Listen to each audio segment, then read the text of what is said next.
Welcome to the Grit and Growth Podcast, where we are in the pursuit of excellence in both sport and life. My name is Justin Simpkins, Director of Prairie Hockey Academy. And I'm Shane Sowden, Head Men's Basketball Coach at Briarcrest College. With us on today's podcast is Cynthia Monteleone from the Big Island in Hawaii.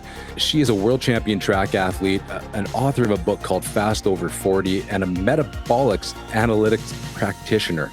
Cynthia is going to guide us through all kinds of ways to leverage the power of nature, nutrition, supplement choice, and how to champion 10 hours of sleep. Shane, what was your take? Just this was a special one, a unique one for me. Reading her book 4 years ago, she played a major role changing around making some better health choices in my own life. But man, she's just a wealth of knowledge on so many different things, from diet to sleep to technology to supplements, and it was unreal. She blew my mind numerous times, and it was so much fun talking to her, and really enjoyed this one. Yeah, talk about a deep dive. If anybody on here is a listener that wants to dive into like supplements, minerals, different things and effects on your body, biohacking, that type of conversation, this is the conversation for you. And relatable. A former Division I track athlete, set a record in college, goes on to have a family, a mom of 3 kids and a wife, and decides when her daughter's 11 that her daughter goes, Mom, I want to run track like you. And they ran a 400 meter for the first time in years.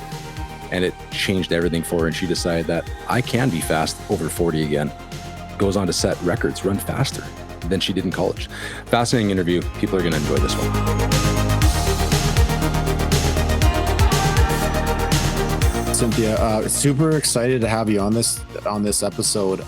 Ever since we had you booked, we're looking forward to this. Just mostly for selfish reasons for myself. I picked up your book 4 years ago, 2012, more like 2021, and had a big impact. And so at that time, read your journey, read the book, really enjoyed it. And mostly because I had a friend who was into, it's like, oh, you got to start sprinting, like the power of sprinting. It doesn't take as long, but more return on your investment for your time, all that kind of stuff. And I was like, oh my goodness, whatever. Anyways, started doing it and felt really good. But no, just really enjoyed the book. And you played a part in just helping me get healthier and losing a bunch of weight a number of years ago. And I really just appreciated reading your story and the motivation I got from that. And my friend Paul at the same time, really enjoyed it well. So the question I want to start off with first is, I was a former Division I athlete, went to school down in Louisiana. You were a former Division I athlete.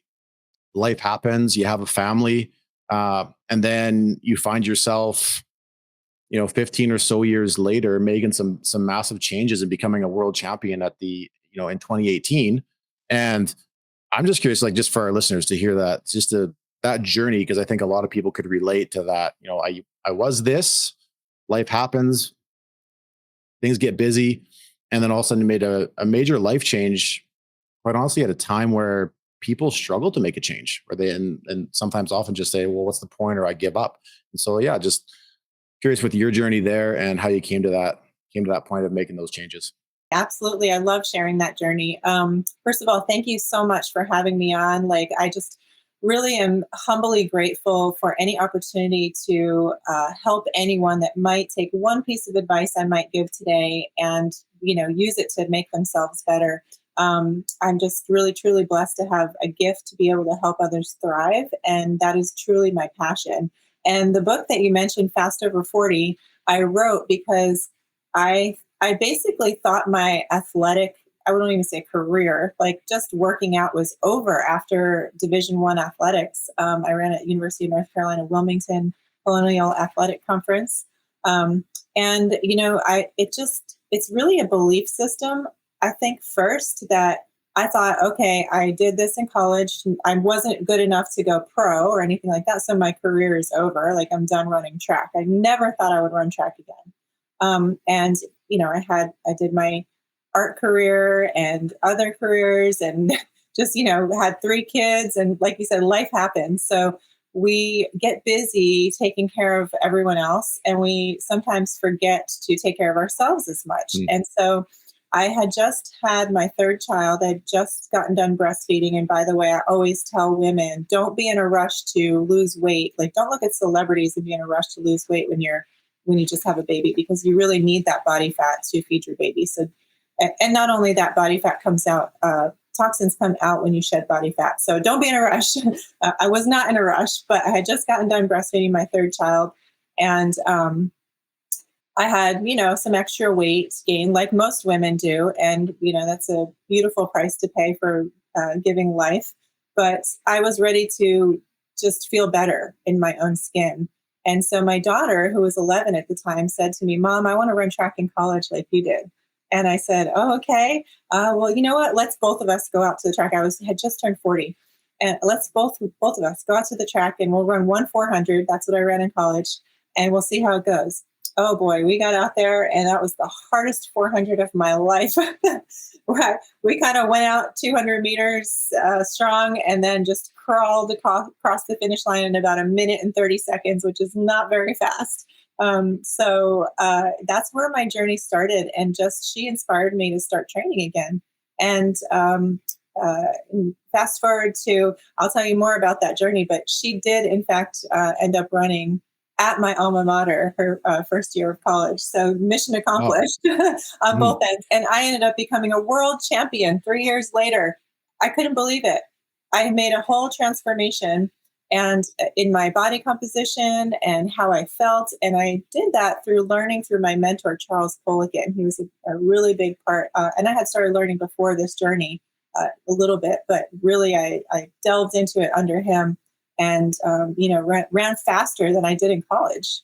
So it was amazing. And the book that I wrote is like a guide for people to start sprinting. How do I start sprinting? Everyone kept saying, how do I start sprinting when I'm over 40, especially? And so I wrote it as like a really quick manual. As you know, it's not very big. You can read it in probably one day.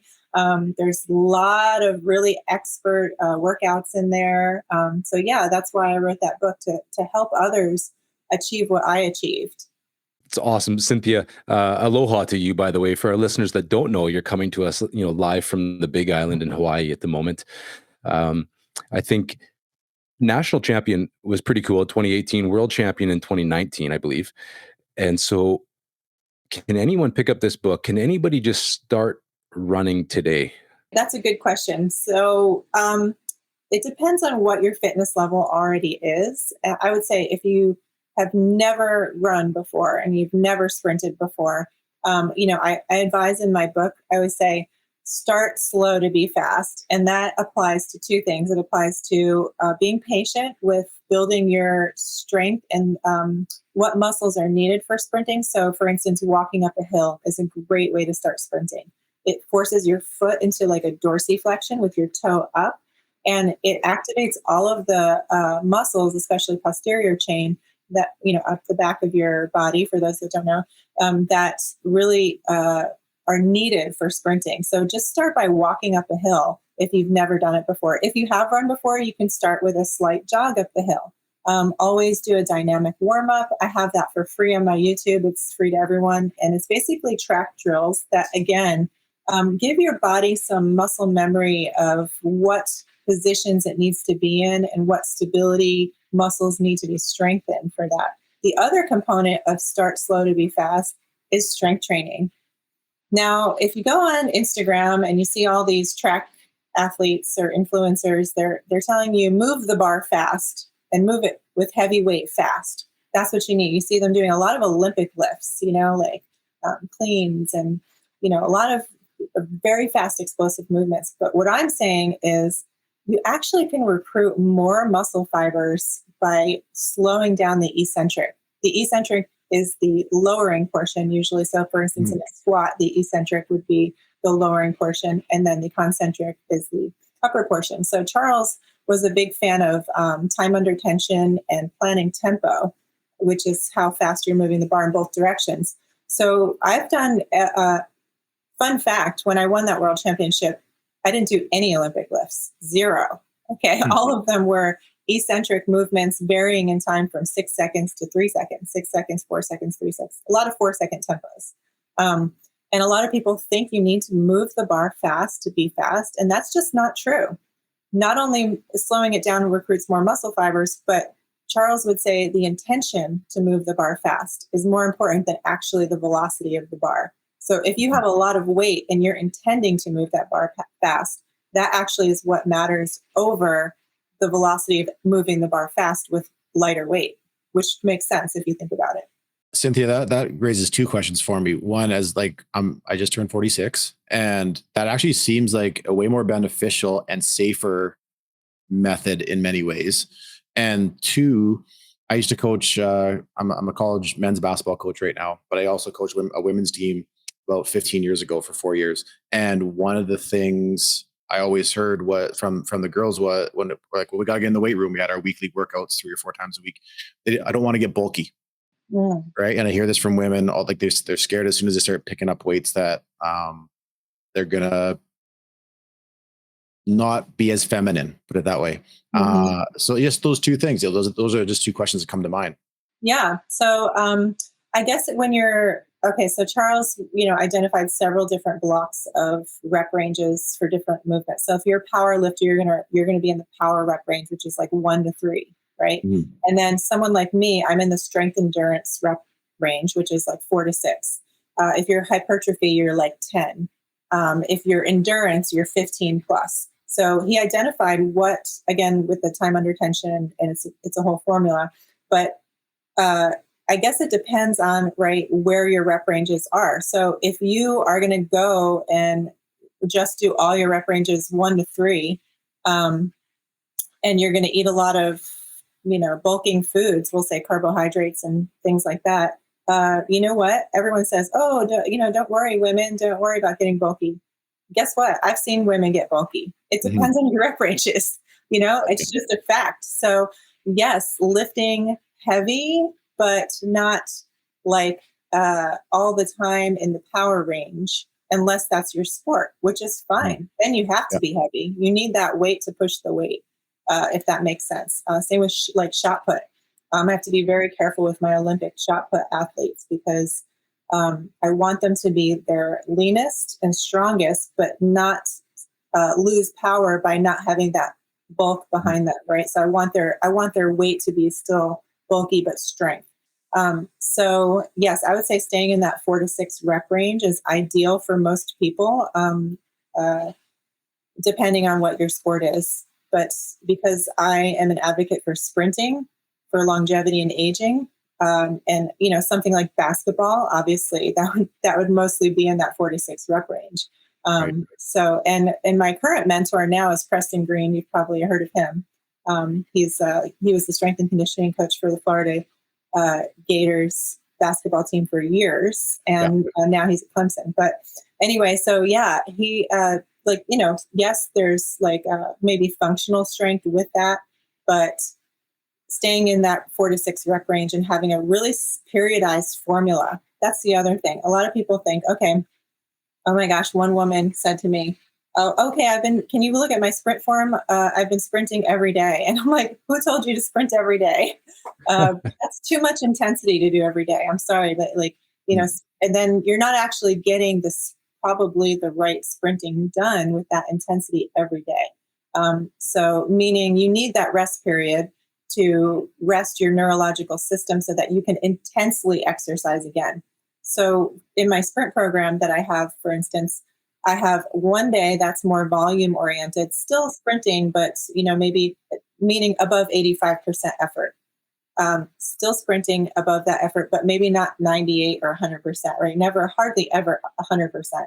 Then another day is closer to that 98%. And another day is more like a race model where it combines the two. So you get all three, maybe, but it's not every day, it's 3 times a Yeah. week. Um, and you can then have the ability to still continue strength training. So what I tell people all the time is you can't just show up like you're going to perform. And this goes for any exercise. You can't go all out like you're going to run a marathon every day, or you're going to, win your powerlifting competition every day. You have to periodize your work. And I'm sure as a coach, you know that you need a peak time, right? Which is usually your tournament if you have a basketball Yeah. tournament. Um, I say, even if you aren't competing and you're exercising, pick a time where you want to peak. Take a rest period after that, usually up to 8 weeks, even where you're not doing anything. Maybe you're biking with friends or taking a hike, but you're not specifically exercising for training. Then you have this off season, preseason, build up. So everything should be periodized, in my opinion. And I think sometimes people miss that message. I think for our listeners, maybe that who may not know who Charles Poliquin is. I mean, I read a great article on him, even in the Tim Ferriss book. I mean, Charles is, Oh, yeah. he's an absolute legend, right? When it comes to strength and conditioning. And a quick Google search told me he penned over 600 articles, has over, I think 8 books or something. And, numerous, I think, published articles and things. So And quite a he's leader in it all.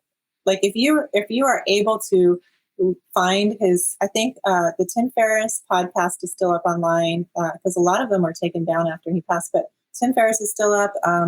There's one with, I think, Joe Polish with business executives, and there's another one with Brian Rose from London Real and Mike Mutzel. Those podcasts you have to listen to. You'll realize that things that wellness influencers are talking about today, just discovering, he already knew 20 years ago. Yeah, And he was so far ahead. He's so far ahead of his time. And why? Yeah. He spoke 12 different languages. And so often the research articles, like, we Google on PubMed, right? We find some medical journal articles, which I myself try to read 50 a week on any given subject that I want to delve into.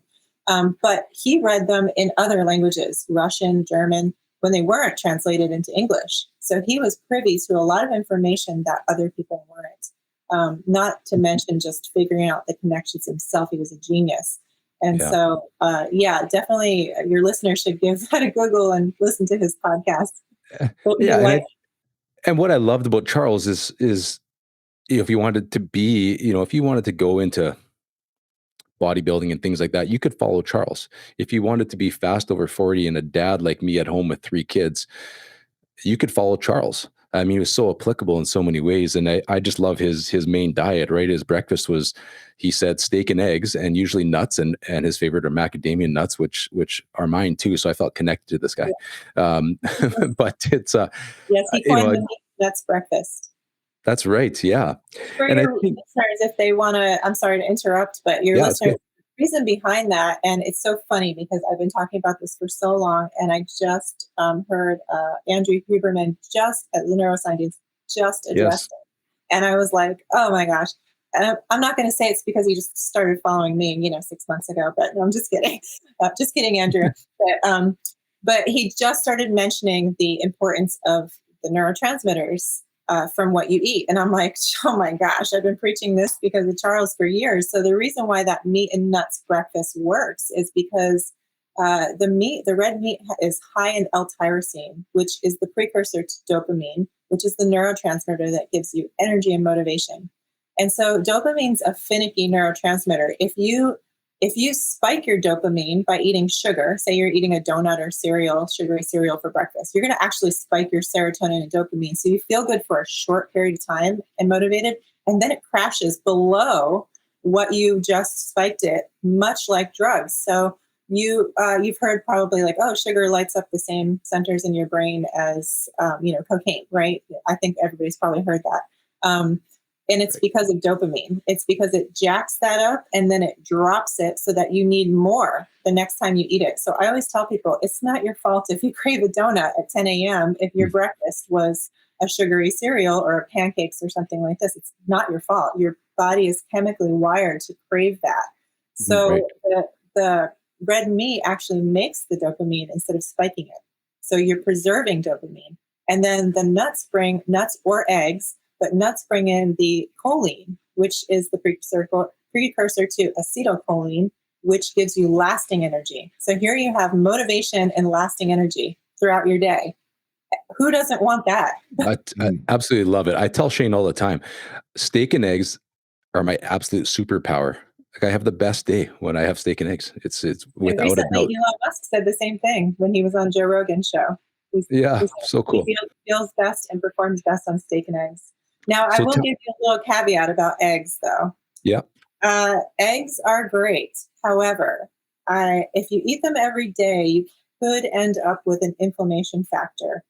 Charles did discover this as well. He worked with this lab called Cyrex Labs, which did all his lab work. There's a long story about that too, why he picked that one, but they were the best. And they identified eggs as one of the top 5 inflammatory foods with people having allergies and reactions. And I do believe it's because of our vaccination history and having eggs in the vaccines, so many of the vaccines. But regardless of where it comes from, if you eat eggs every single day, I've noticed in metabolic analysis, if I measure the cheek and the chin area, the cheeks are holding more body fat and more inflammation. They're puffier. So like I could see a client who's very lean, but if they have chipmunk cheeks, I already say to them like, "Oh, you eat eggs every day, don't you?" And then I go, "Yeah, how'd you know?" And I could tell about the inflammation in their cheeks. So Charles's recommendation and mine too would be, introduce eggs every 4 days, maybe. And then don't eat them as a breakfast food, or else you'll rely on them as a breakfast food all the time. So yeah, sometimes a couple days a week as a breakfast food, great, but also integrate maybe those nuts for the colon as well, a variety of different nuts.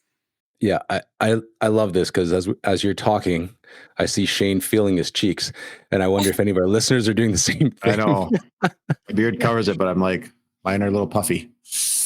Yeah. No, Yes, this is a in great seg. metabolic analysis, I measure 14 different places. It's based in Chinese medicine. And Okay. the chin and the cheek should be similar in measurements. And when they're off measurements, it's not only just the measurements. It's not like a body. I mean, I do body fat percentage off of it, but that's not what it's about. It's measuring hormone balance, organ function, toxicity. I can identify all of those things. And it's based in Chinese medicine, and Charles developed it, of course.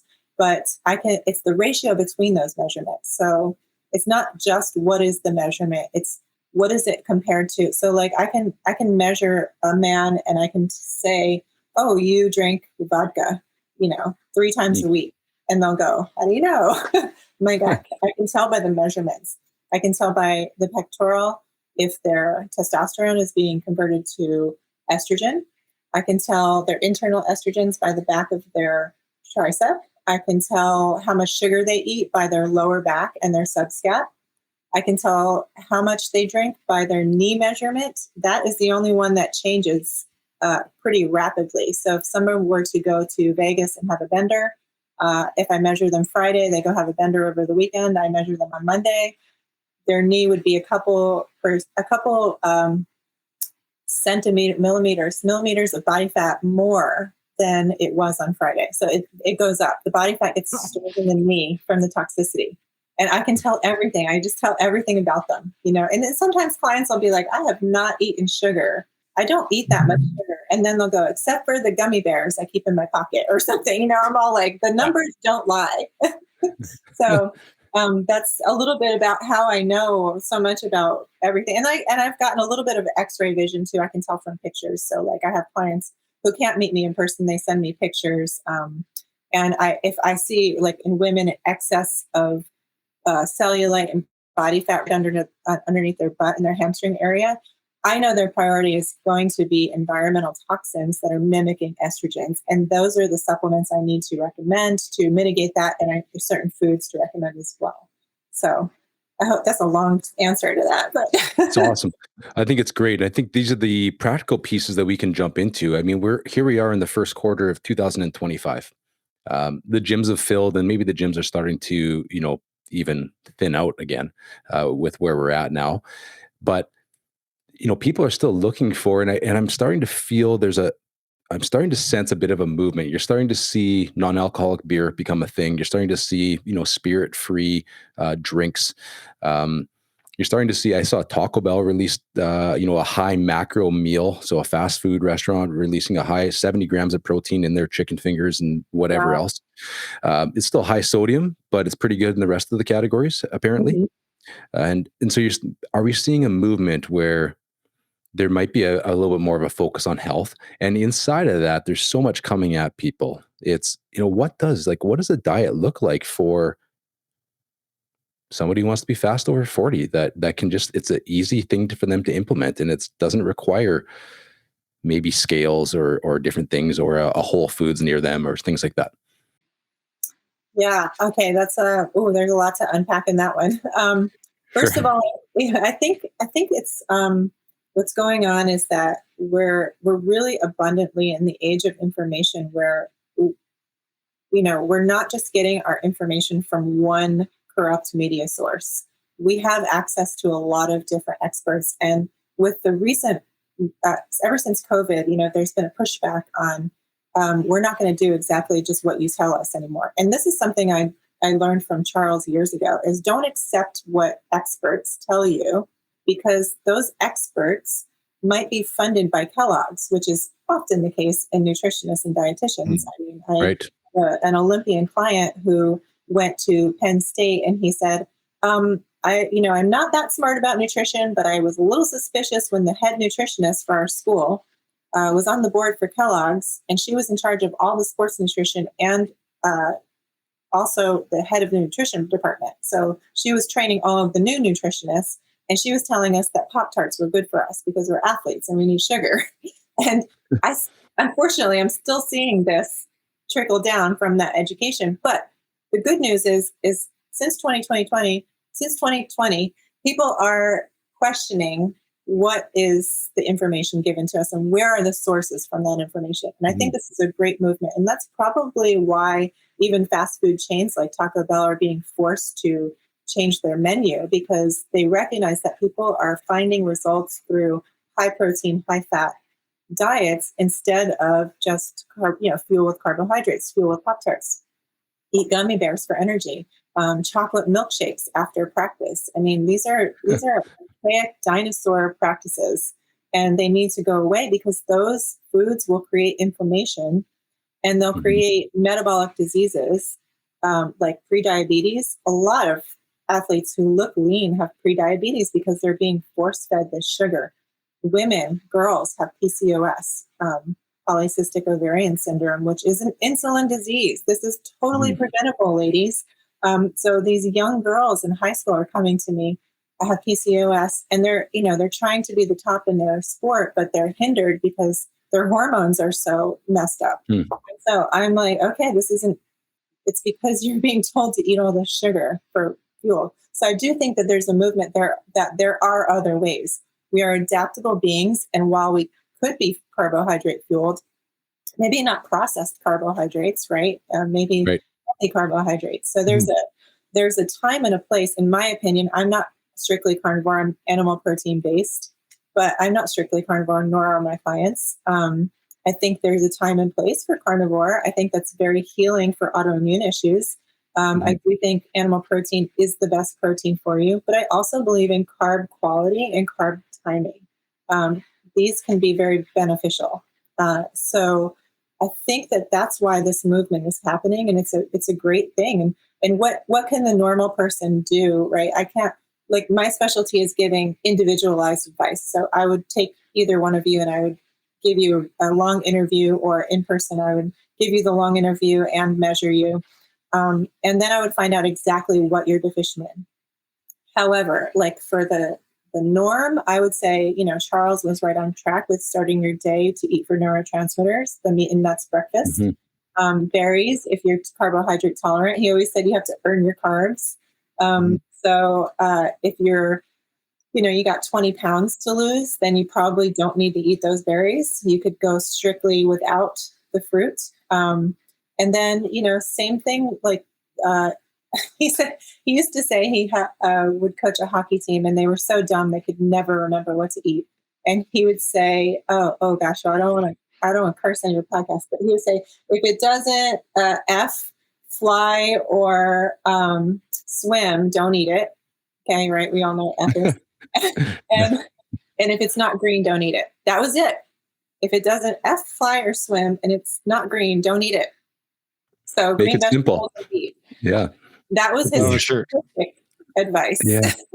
and I like it. Yeah. If you've never heard, I'll remember that one. Yeah, if you've never heard Charles speak, he was, first of all, he was French Canadian, so he had a potty mouth. But he also purposely would curse, he told us, because it spikes dopamine. And it's true. It gets people's attention and it spikes dopamine.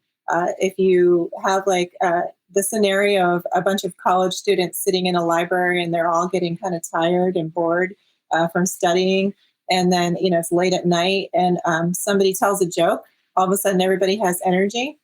That's the same type of neurotransmitter response as, cursing.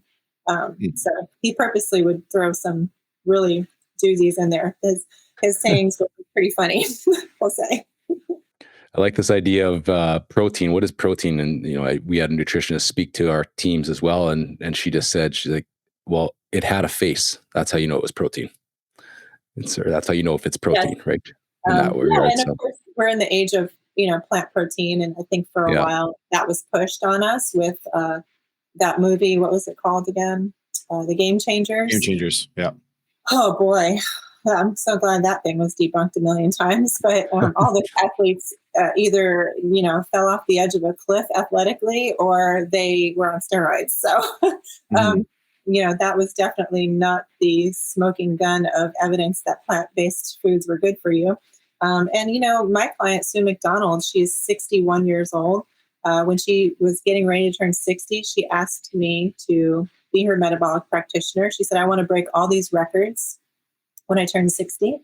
And I would like for you to help me because I'm having some, injuries and things like that. And I know I'm not probably eating optimally. And I told her, oh, well, I've heard that you're plant-based. And she said, yes, I am. And I said, I'm sorry, I can't work with you because you're not going to get your optimal results from that. And she said, okay, I'll eat meat tonight. I'll eat a steak tonight.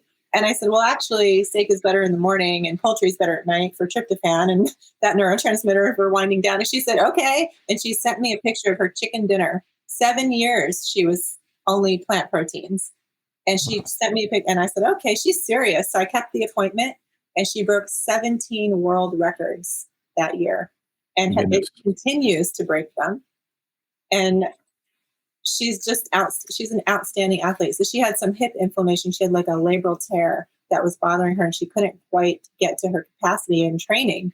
And really, that's what we want, right? We don't want to be sick or injured because we'll miss training, and especially as athletes, but even in our day-to-day exercise as non-athletes. And so she was able to heal all her injuries, reduce the inflammation, and just train her hardest. And she's actually working. She went from like mile 800 type of training to now she's back to sprinting, which she originally was years ago. So she's like 62, almost 62 now. And she ran a 400 last year in 61 seconds at age 61, which is wow. I mean, like, I'm all like, oh, can I still run a 400 in 61 seconds? Yeah. But, like, wow, she's so much older than me and she's just killing it. But that's just one example of how plant-based proteins can fail you, and introducing animal proteins can help you athletically and in health. So 100%. And Cynthia, I'm curious also on the supplementation side, for the average listener right now, you'd probably recommend, well, let's get an assessment done to meet your personal needs. Some people just won't do that. Like, are there some basics that you would encourage people, like, hey, this would be a staple? Like, I'll be the guinea pig right now. I take a scoop of creatine powder, magnesium. We're in Canada, so we don't get a lot of quality vitamin D. So a vitamin D shot from Athletic Greens, and a scoop of Athletic Greens. So what am I doing right? What am I doing wrong in your assessment here? Okay, my first question would be, how long have you been taking the creatine? Probably 4 years. Okay, I would immediately stop taking the creatine. I'll tell you why. Okay. I have seen so many side effects from creatine. And again, if you open Instagram right now, it's like every doctor and wellness influencers, oh, creatine is for everyone. Creatine is like blanket statement. It's safe. And I'm telling you, I've had hundreds of people come to me with side effects from creatine supplementation. Really? Like, what kind of side effects? Okay. All the ones you're experiencing. I didn't open. Yeah. Well, yeah. Well, here. Bloating, weight gain, double periods, no periods. For men, hair loss, absolutely. For longer than 3 years, kidney problems. Okay. So, especially for men. In trouble sleeping, did I mention that one? Headaches is another big one. So those are side effects that have come from creatine supplementation. So if you are listening and you've had those side effects, don't worry, you're not alone. If you haven't had those side effects, that's great. It's working for you. You have better recovery. It's helping your cognition, but you should cycle it. I recommend my clients cycling it, as little as 3 weeks on, 3 weeks off, 3 months, 3 months at the most, and then 3 months off, yes, it is really, really harsh on your kidneys. And people will say, no, it's not. There's been studies, blah, blah, blah. I'm just telling you. They'll say it doesn't cause hair loss. I'm telling you, it causes the hair loss. The man goes off of the creatine, the hair comes back. It's the way it is. Sorry, I'm the messenger of bad news.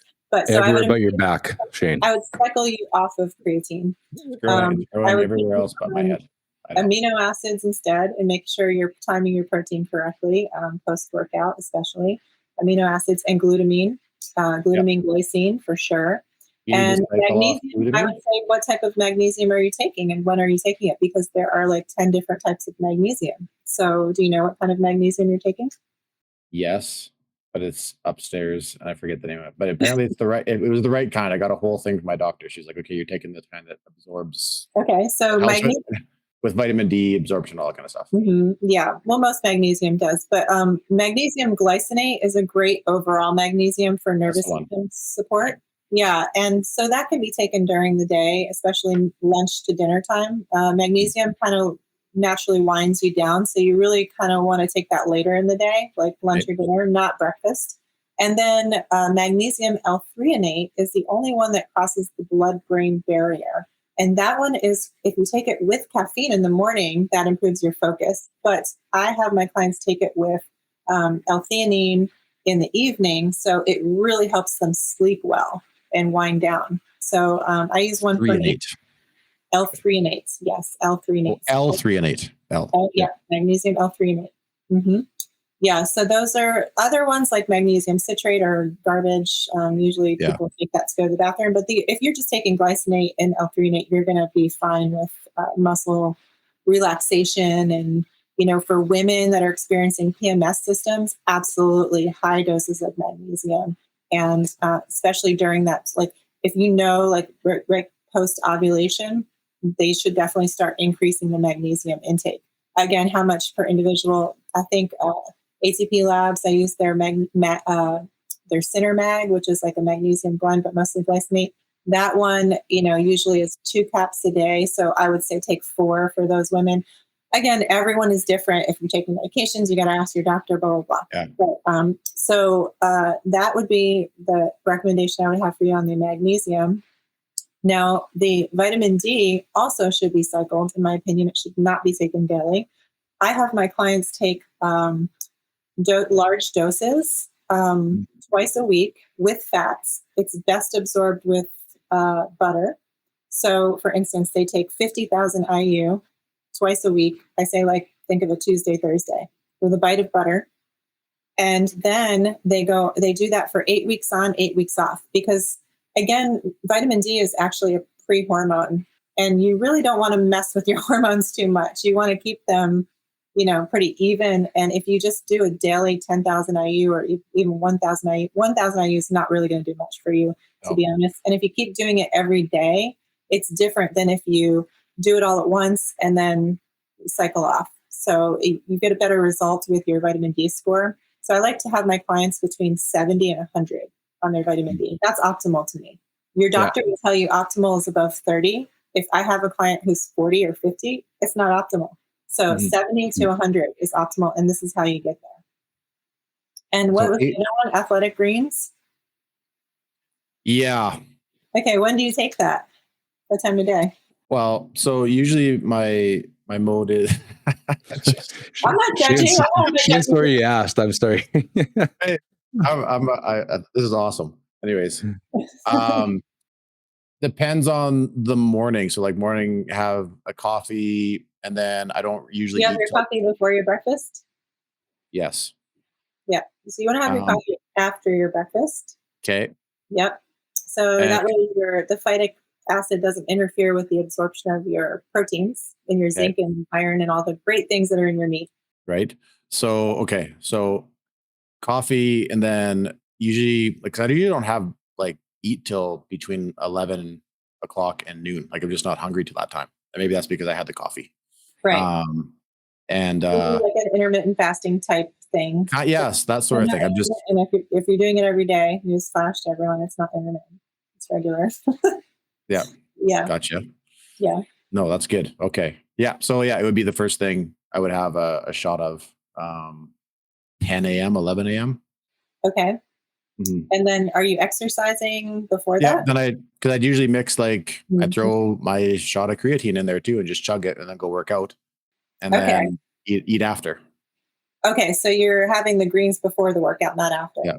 Yeah. Okay. So that's better. So you don't want to have any kind of greens after your workout because you actually don't want to do too many antioxidants post workout right away because Mhm. that could hinder your gains. So you want to do your maybe a couple hours later for anybody who's taking any kind of antioxidant type of supplements. Mhm. And that includes, of course, greens. My other question would be to a client, are your greens heavy metal free certified, which probably they are.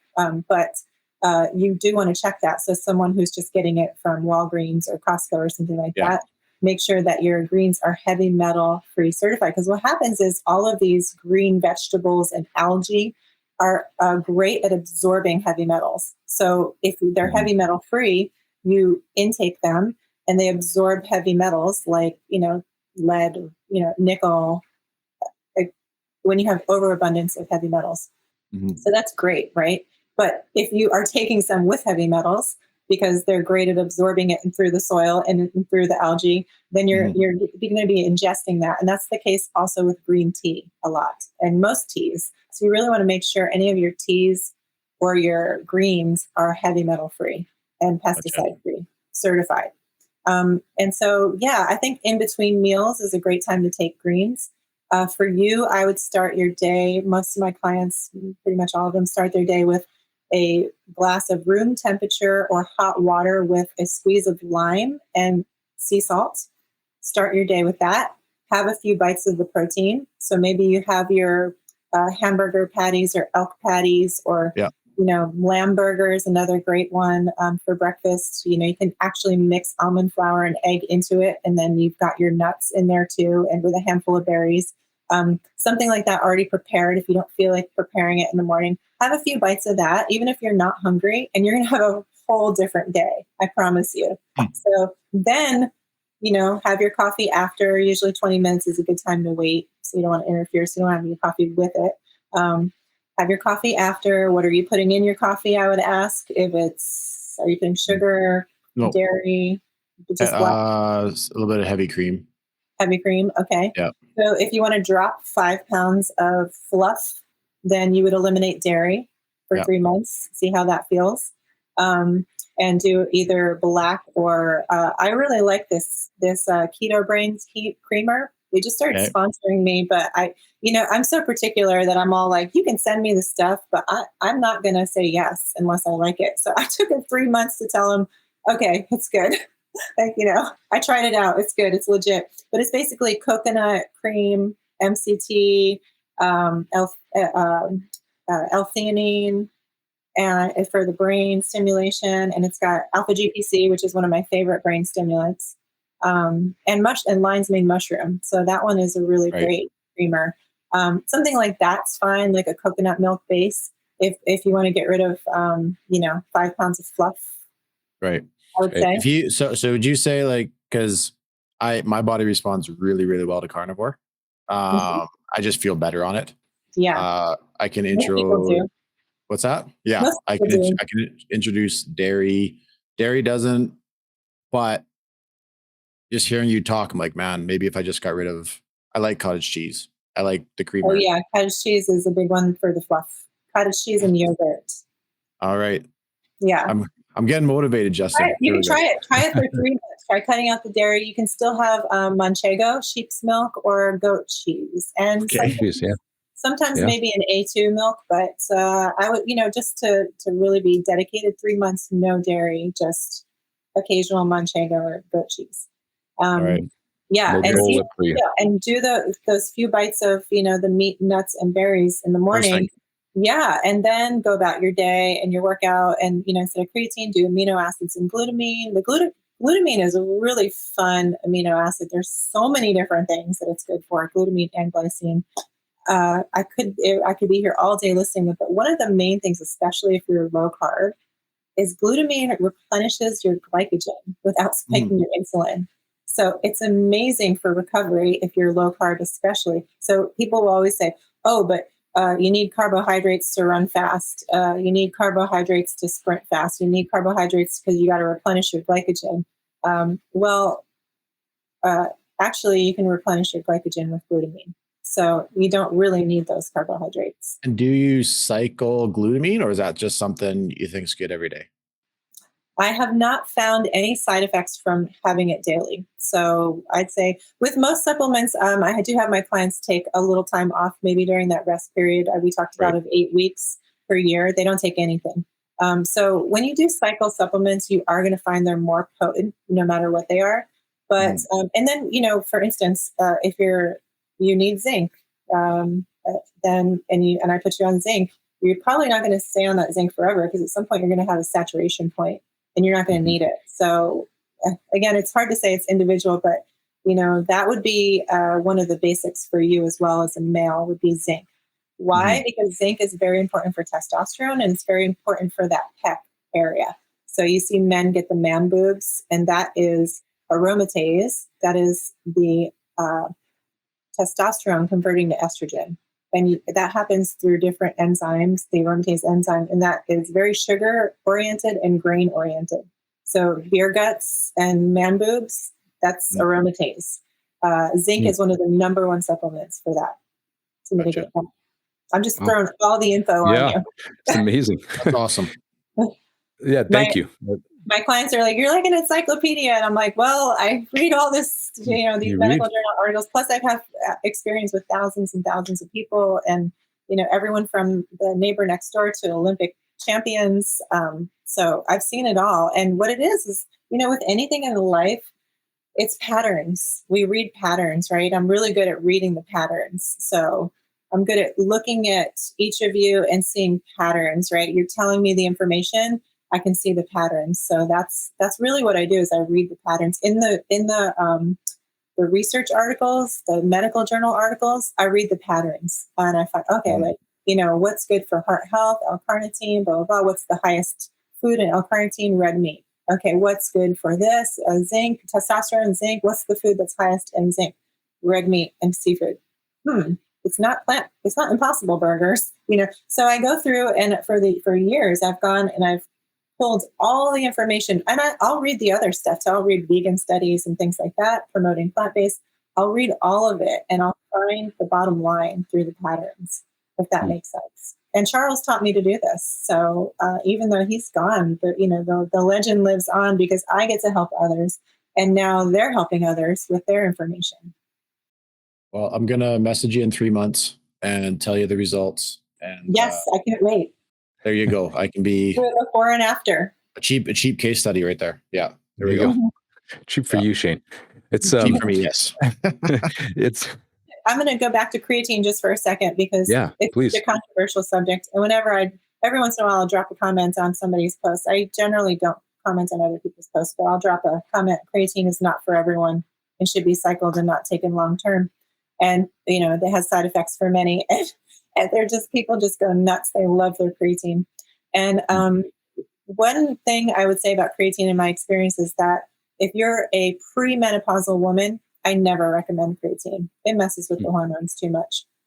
And then the other one is like if you're male, definitely don't take it longer than 3 years, I would say, like max. If you don't have side effects, of course. If you have side effects, stop taking it immediately.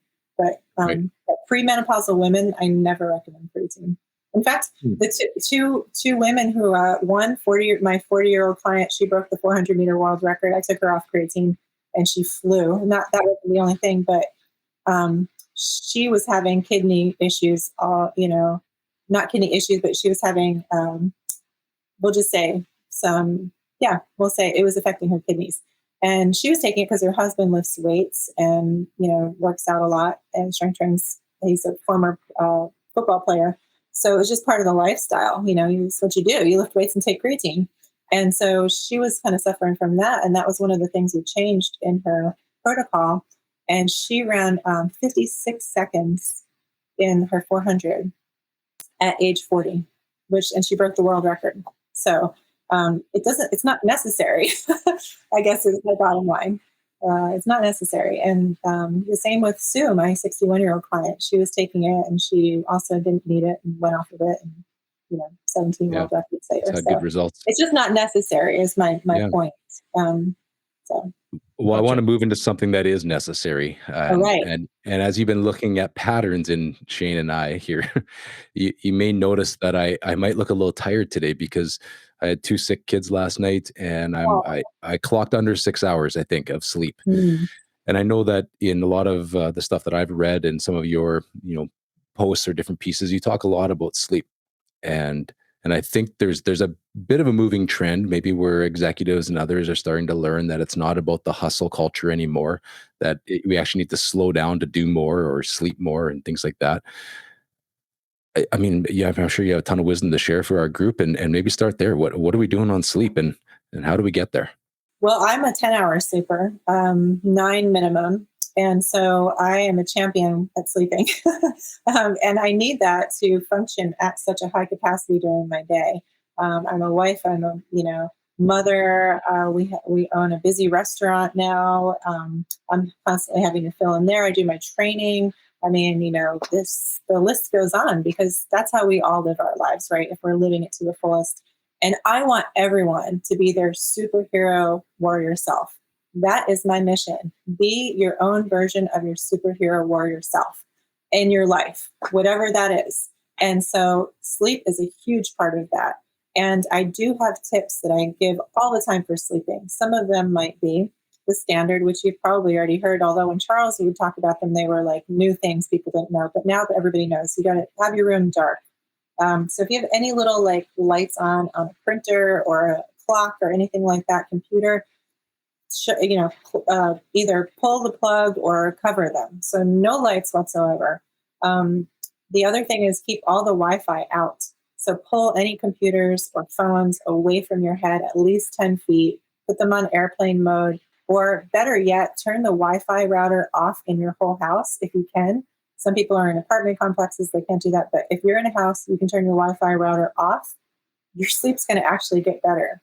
Um, and This is EMF, right? We're talking about for people yeah, that don't understand. Yeah, EMF, yeah, yeah, the yeah. frequencies, and also it disrupts the thyroid, actually. So, and Charles discovered this years ago. He actually recommended no children should be on screens until after age 12, which of course is like crazy these days, like with Yeah. school and everything and computers, and not to mention phones. My daughter didn't have a phone until she was 17. My boys are 11 and 12. They're not going to have phones probably till they're 18 now because that 1 year was just, I saw the difference. Anyway, so keep the phones away from your head. If you set an alarm to wake up, it's better to wake up without an alarm. But if you have to set an alarm, put it across the room on your phone and turn your phone on airplane mode. Just get it away from your head. Get all of that electricity away from you. The other thing is keep it 68 to 70 degrees, a little bit on the cool side. 68's better. You sleep better if you're a little bit colder. It's kind of like a cave situation. And then stop scrolling or watching the news or anything like that at least 2 hours before bedtime if you can.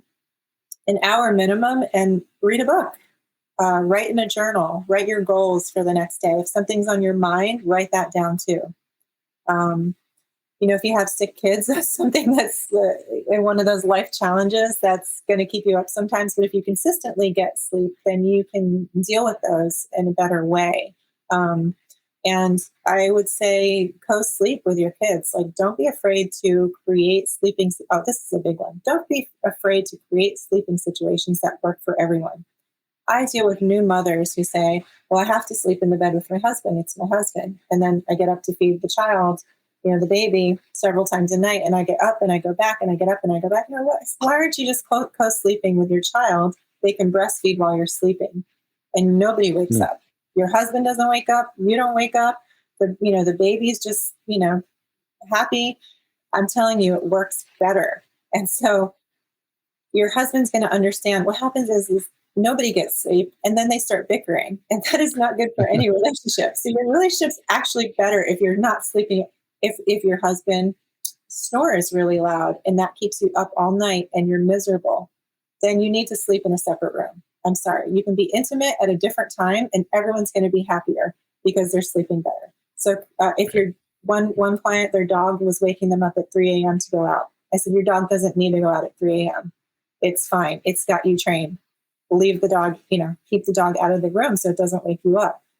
It's detrimental to your health because they were trying to be mindful of their dog's feelings. I mean, it sounds silly, right? But Right. we do that sometimes. We create situations that are not ideal sleeping situations. And that would be the number one thing I would say is create that ideal situation. There are some sleep supplements that help. I'm not a fan of melatonin every day. Mhm. It's got a lot of side effects, can make you groggy, this and that. But inositol is a good one. There's a product by ATP called Yin Reserve that it's actually Charles's formulation, and it's got L-theanine and inositol and some, GABA, basically precursors. So that helps wind you down. So Right. those are good, and also, like I said, the magnesium L-threonate at night. Those are good for sleep aids to help you Right. go to sleep. Yeah, Yeah, I hope that's good. that helps. It does help a lot. We've had some people talk to us before about just, even helping with young athletes who maybe have just, they've just completed competition. It's a game of some sort. It's 10 o'clock at night. They, eating a team meal, and then they're required to go back to a hotel and try and get sleep. And it's kind of, we don't have to dive into this a whole lot, but, they've talked about sour cherry juice and some of these natural aids as opposed to melatonin. But Mhm. so an athlete can actually get the sleep and recover. Uh, Yeah, I know that Yeah, there's yeah, my athletes take the sleep supplements, even if yeah, they're in. I don't take athletes unless they've been through puberty because that's, everything changes so much. And I just really can't recommend supplements or anything like that before that. right, But they'll take the sleep supplements. They'll take, the Yin Reserve, not every night, but when it's needed. And it's just a huge game changer for recovery. yeah, Um, and, so this cherry juice is great because it's an antioxidant. So that's going to really help you. Any kind of antioxidants like that will really help your sleep. And it's so hard in a team situation because everyone's chatting and they're just like, you're not going to have your, but even Charles would say, even in hotel rooms, he would go around with black tape and cover all of the little lights that were on in the mm, hotel room or unplug. If you couldn't unplug it, he would just cover them. neat, But neat. be that crazy person, be that crazy athlete who's running around with electric tape covering all the lights. That's right. That's right. Be your superhero warrior self. Don't let anybody tell you differently. Be your superhero warrior self. Let's talk about that a little bit. I think this is in fast over 40. Um, I don't know, maybe even as we kind of draw a bit of a close, but it's there's a name for the Hawaiian warrior, and I'm going to let you pronounce it because I'm going to make a mess of it. Uh, Oh, the bikini. Yes, the yeah, there it bikini. is. Hmm. And Yes, I did that. Unless you have been to Hawaii, which you have, you love Maui like I love Maui. yeah, Unless you've been to Hawaii, you don't understand the spirituality that is here. And it's not just a woo woo thing. It's like you can feel it in certain places. And uh, one of the ways that we honor people in Hawaii is to talk about ancestors. And they are not my ancestors. I'm actually Navajo, but and German descent, but they are the people from where I live, and so I wanted to honor them. Sometimes I've read a couple comments over the years, like, "Oh, why were these stories in there?" It's like that's not the point of the book. The point of the book is it's a manual for sprinting. But that was my way of honoring hmm, those that came before me in history, and not a lot of people know about the Kukini. Mhm. They were these messengers for the king that ran yeah, fast and ran across the island. And if you disturbed them while they were running, it was a death penalty. You could not talk to them while they were running because they were on this mission. And they would race mhm, horses. When the white people brought their horses, the Ali'i, the chief, said, "What is this large dog? It doesn't impress me. My Kukini runners can run faster." And indeed, they did run faster. Why? Because they could navigate the terrain better. Right. right. So, yeah. Yeah, so that was one, and then the other one was the Olakino Aikei. I don't Makai. my Makai. Makai, Thank you. yeah. And I think just a little bit of you talk a little, getting back to nature, and it just felt like those are the warriors that were known for their great physical health, right? And it was, I think that my message in this is just doesn't matter if we're over 40 or if we're over 50 or if you're for your client Sue's over 60, it's like we can get back to the idea of honoring our bodies with healthy food and vigorous activity and exercise. And Yes. we can do really great things again and become, what you're saying about being your own version of your superhero warrior self. Absolutely. Right? We can do it. My 82-year-old dad started sprinting last year.